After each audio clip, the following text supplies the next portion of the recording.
Go. Hello, everyone. Here we are, Game Reactionists, with our own little Pokemon predictions. I am Rorschach. Spectre, and yeah, predictions, huh? What do you mean by predictions? Well, just a lot of the rumors, some things that appear to be confirmations. Obviously, we have Pokopia as in the background here.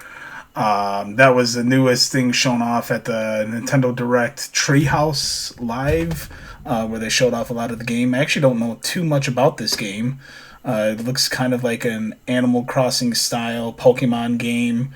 Um, I just know and about the controversy with it, with the game keycard situation. That's really the only thing I know about, to be honest with you, yeah, because it's sort of like kind of quasi going against the rules. Like it's not really like a first party Nintendo game, but it sort of is. It's Pokemon. You think of it like traditionally as first party Nintendo, and it's going to be on a game keycard, which is what they were clear from the very beginning was not going to be the format for first party Nintendo games. So technically, it does not violate the rules, but still, people are not happy about that. Myself included. I'm not a fan of game keycards. I think they're a pretty bad idea, and they're just there for. They're very anti-consumer. yeah, and I'm inclined to agree with you. I would never buy a game keycard game under any circumstance. It's just essentially buying an empty piece of cartridge that's rendered useless if you know. It's a kill switch game. Yeah, Yeah, eventually, we know what's going to happen. Just like what's happened with every Nintendo online service that's ever been created. Eventually, it will shut down someday, and it might be 15 years from now, it might be 20 years from now, but eventually, it's going to be useless. And just, I mean, and when you think of Nintendo, especially, you think of like Nintendo, like physical games. Like we still talk about like how NES games are worth tons of money. Like I mean, even 40 years on after more than 40 years after the fact. I don't like the idea that a game collection. The whole point of having like a physical game collection is it has value and you can keep playing it for theoretically forever. And to buy a game that is just going to be obsolete at some point, it seems kind of counterintuitive that you may as well just buy digital at that point. right. Yeah, and again, all factual statements as far as I'm concerned.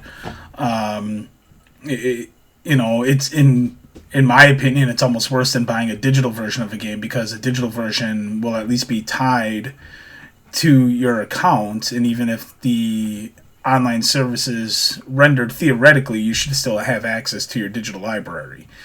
My Wii U, for example, they shut down the eShop on Wii U, but I can still play any of the games that I purchased through Virtual Console and have access to those games. So it's just, this game keycard thing is just it's a big no. And like you said, it's against the rules that Nintendo themselves have established. Kind But of, yeah, yeah.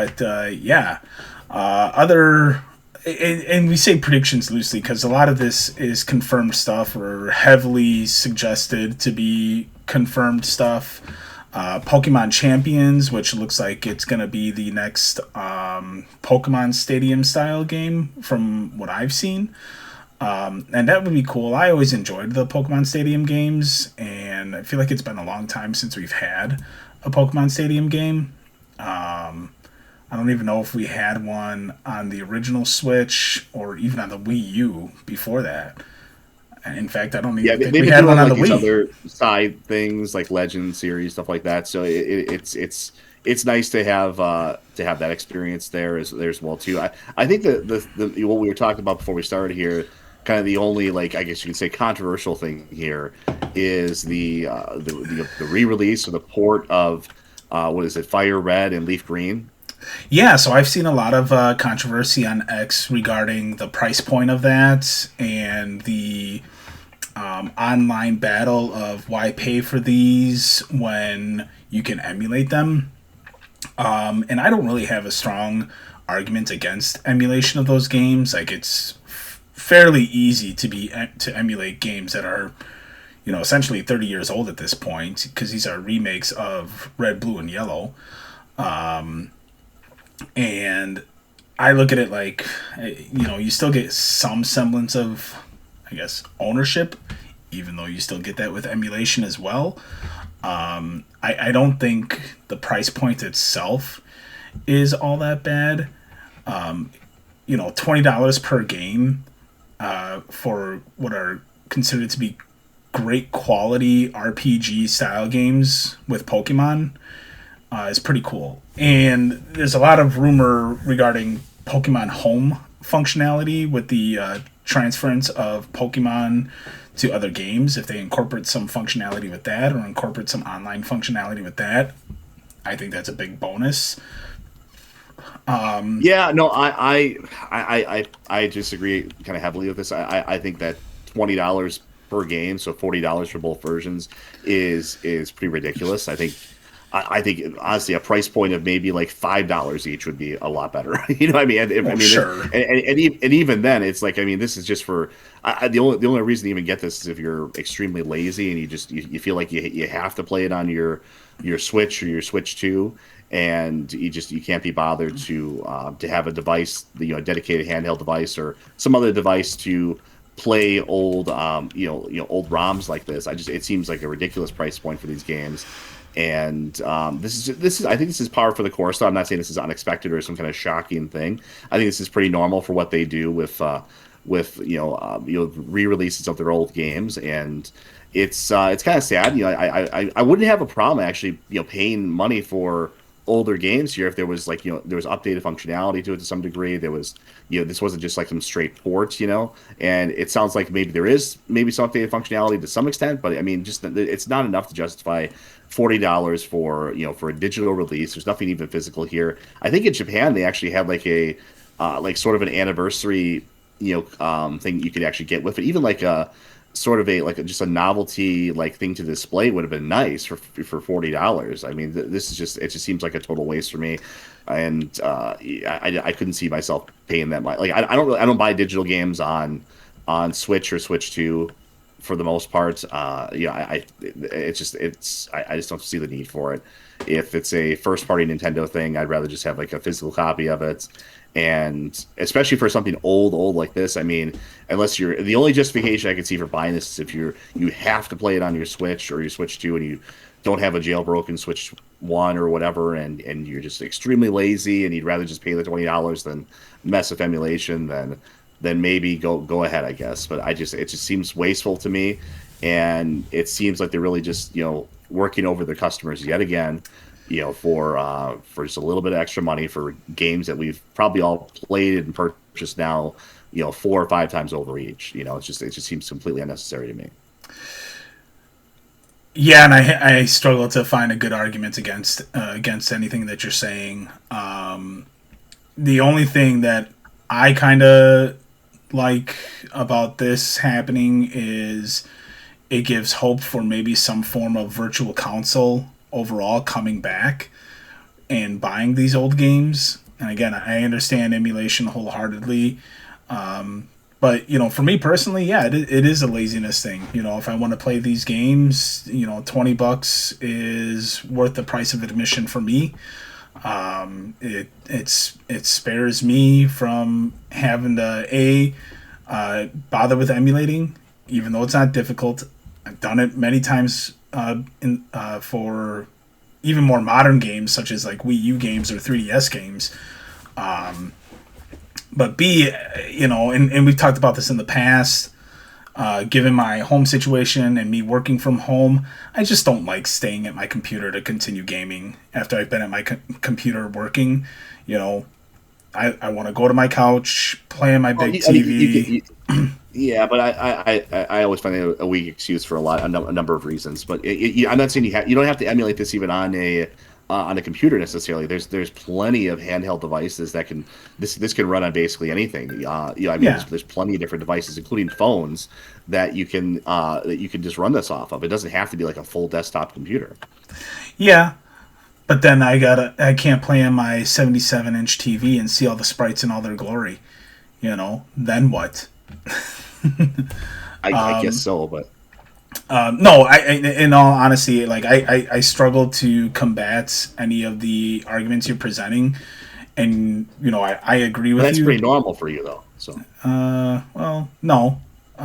You're quite wrong on many things. Another thing too is a lot of modern games. People buy digital versions of modern games that are upwards of $70, and they end up being complete shit. And it's just like, Yeah, man, I think honestly, if these were like $10 each, I would be. It would seem kind of petty for me to complain about that. I mean, it'd be like, come on, But I mean, for $20 just still seems really steep, especially nowadays. It's people's dollar goes less. It goes less distance than it ever did before. I think $10 each for these would have been fine. They still would have made plenty of money, probably more money. Because then, like I said, it's just hard to argue. It's $10. $10 barely buys you. It doesn't really buy you like barely a coffee anymore. I mean, it's just like you may right. as well. Yeah, the only thing that, like I said, gives me hope regarding this, and this will be the last thing on this, is some form of return to a virtual console. And just being able to buy games digitally. Yes, you can buy modern games digitally through the eShop, but I'm talking like these classic retro games, similar to what you could do on the Wii, the 3DS, the Wii U. I very much enjoyed the virtual console. And then you don't have to be tied to subscribing to Nintendo Switch Online to access a lot of these retro games. So that's the only thing where it's just like, yeah, I'd gladly pay for that opportunity if so long as I don't have to I subscribe guess to that that. is a point at least. I don't like the kind of the Netflix Nintendo subscription model that they have going, where you have to get Nintendo Online to have access to old games and to play online games and all that stuff. So there is a point to be said at least about there's more honesty in just charging once, and here you go, you can keep it as long as you have access to our servers or whatever, as long as your device is working. Yeah, There's something more honest about that than there is like, oh, it's going to be on our Nintendo Switch Online service, which we could alter or change at any time and remove it if we felt like it. correct. And it just feels more honest, I guess. That is a point in its favor, I guess you could say. That's a good segue into the next point. Regarding Nintendo Switch Online, specifically the GameCube emulator, Nintendo Switch Online, possibly a drop of either Coliseum or Gale of Darkness or both tomorrow. I know that was heavily rumored. Now I've never actually played either of those titles, so I'm not Familiar with them. I hear I've great things about Gale of Darkness. I didn't play it myself. I heard great things about it. That's what I've heard too. And then Coliseum, I know, is just another Pokemon Stadium style S game. So if you are a Nintendo Switch Online subscriber and those drop, that's yet something else to be excited for. Obviously, I think that's yeah. Just to jump in real quick, I think it's really good because I feel like the GameCube launch has been pretty anemic for the really Switch has. Online for people. I mean, there really hasn't been much. Like I said, I completely disagree with the whole. I don't think anyone should be getting Switch Online, let alone the expansion pass or whatever it is. But I think that's a complete waste of money. But if you are going to get this stuff, then I mean, at least they could offer a smattering of different games instead of just the literal handful that they offered at first here. I mean, it just seems kind of ridiculous. So I mean, it is welcome to get any additional games on that service because it can sort of justify the price that you're paying for all this. And it's really disheartening too regarding that, because I remember when the service first launched back on the Switch One, I felt like you were getting a new game between Nintendo and Super Nintendo almost every other week, if or at the very worst every month. And I mean, we're up to 8 titles on the GameCube now, and they do like random drops for the other services like Game Boy Advance and things of that nature. But it's just like, I just feel like, to your point with the GameCube emulator specifically, you can only access that through NSO and through Switch 2. You can't access that through Switch 1 at all. So it's just like you got to kind of, keep the momentum going and at least provide incentive to people to want to subscribe to this service. We're here in the 40th anniversary of Zelda, and the only thing we have on the GameCube emulator for Zelda is Wind Waker still. Great game, but why don't we have Twilight Princess yet? You're not even going to give us, the physical ports of those games from Wii U. You ported everything else from Wii U onto the Switch, and yet you haven't even given those games to us. It is surprising. Yeah, I know that's kind of been like your pet issue for a while. Has been why don't we have access to those. I know we're trailing off the Pokemon subject a little bit here, but I agree. It's like it seems like such a no brainer. Like why not have those games ported over to Switch or Switch 2 or whatever. And then I heard rumblings of some form of remake. There were rumblings of a black and white project. Now I did play the last Pokemon games that I played all the way through were black and white, and I did thoroughly enjoy those. That's when he still had like that classic Pokemon feel before they went into the full on 3D open world space with their Did more you play recent black or iterations. white? I played them both.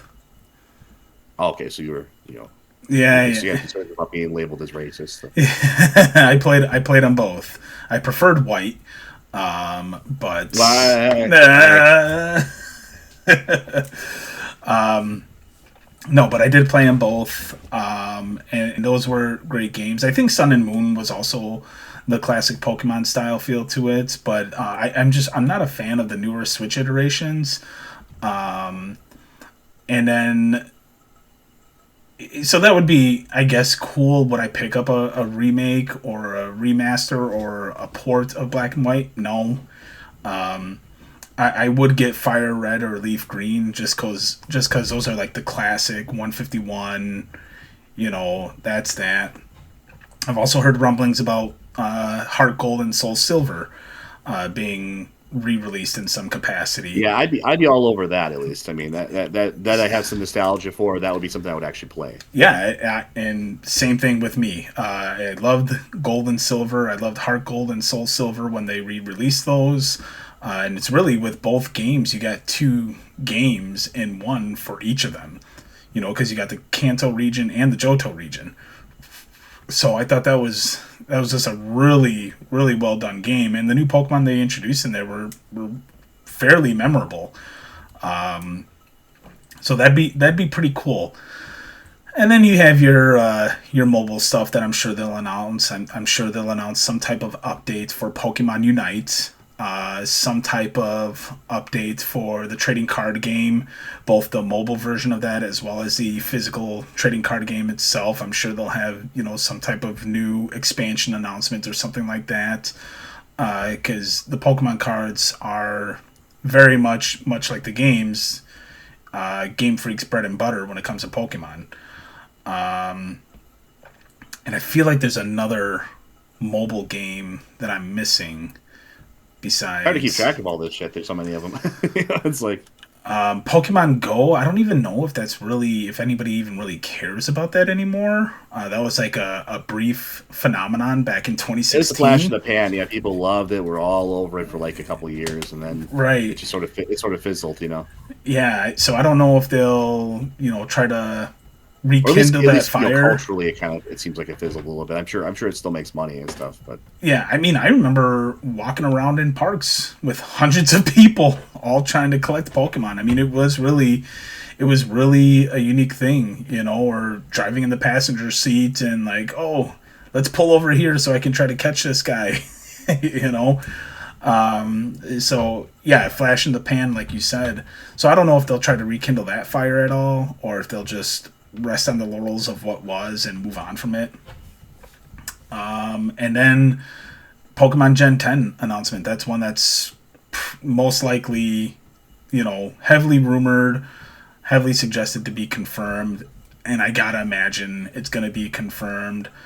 There were oh, I mean, we screenshots. we know that's. I mean, another Pokemon generation is about as predictable as a sunrise. We know it's coming eventually. It's just a matter of when and I mean, like why would they ever stop that? I can't envision a time where it's sort of like Call of Duty. It's just kind of it's always going to be there. It's Right. just I can't imagine that there's ever going to be a time where they decide not to release a new gen of it. Yeah, and that new gen is supposedly going to be called Wind and Wave. So obviously, air and water Pokemon will be the big thing. Um,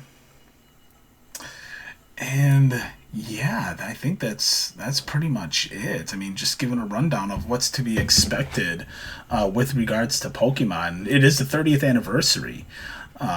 So it's hard to imagine it's already been 30 years. I know you and I, as kids, we both grew up very much entrenched with Pokemon. But if I'm being honest, I'm not overly excited about anything.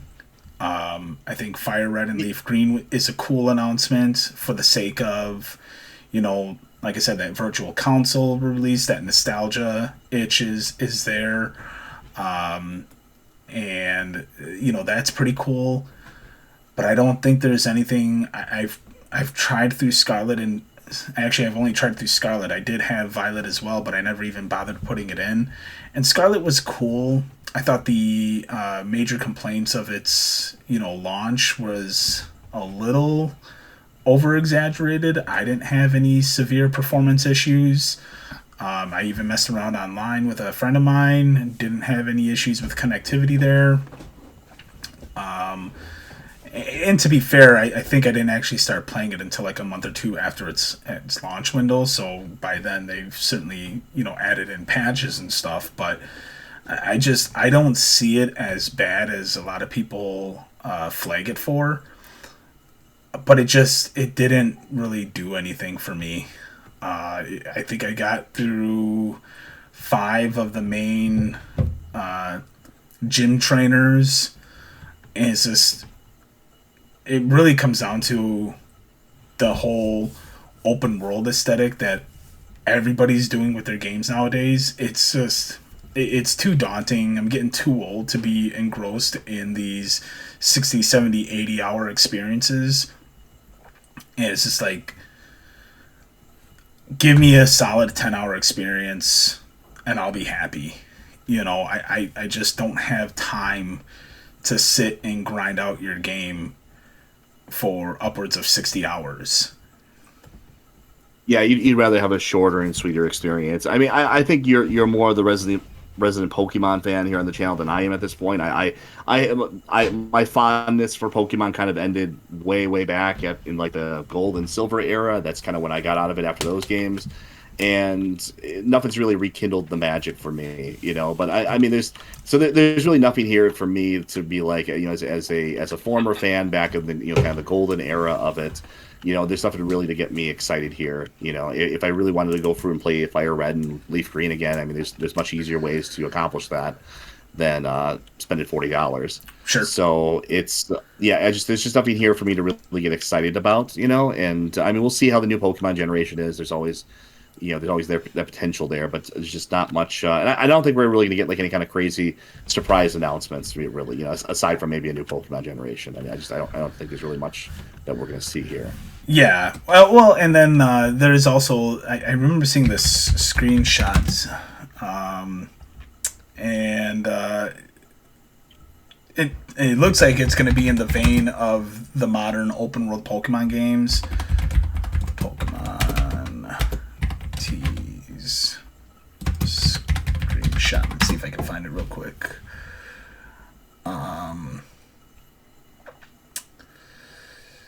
Yeah, none of these are.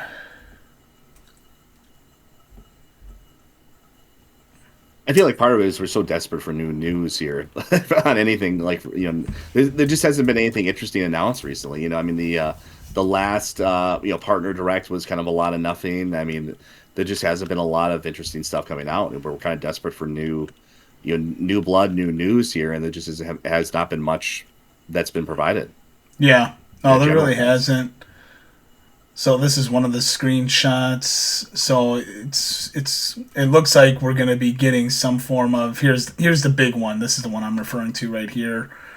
So it looks like, again, in the same vein of Pokemon Scarlet and Violet's open world Pokemon experience, and it's maybe this will be formally announced tomorrow. In terms of what it is. Maybe this is part of the Gen 10 announcement. Maybe this is from Wind and Wave. I actually don't know. So sound off in the comments if you do know that this is just, part of the Wind and Wave announcement and not going to be a new project. But, yeah, it'll be something to watch. Um, eh, but it's just not going to be short of a silver and gold re-release. I just don't think there'd be anything on here would be like, oh my god, I can't wait to play Pokemon again. Yeah, I doubt that we're gonna see anything like that anytime soon. That's going to do it for our pre-Pokemon Presents. The show is tomorrow, and I think it's in tomorrow morning based on the time zones. So we'll definitely watch that properly and give our feedback on it. Sound off in the comments below, though. Let us know, are you looking forward to the big Pokemon 30th anniversary? Do you agree with, a lot of the predictions and rumors that are out there in the ether right now? Do you have something else that you've heard about? Let us know. And don't forget to like, comment, subscribe, hit the notification bell so that you're aware of whenever we go live or upload new content. As always, I am Rorschach. I'm Spectre. Thanks for watching.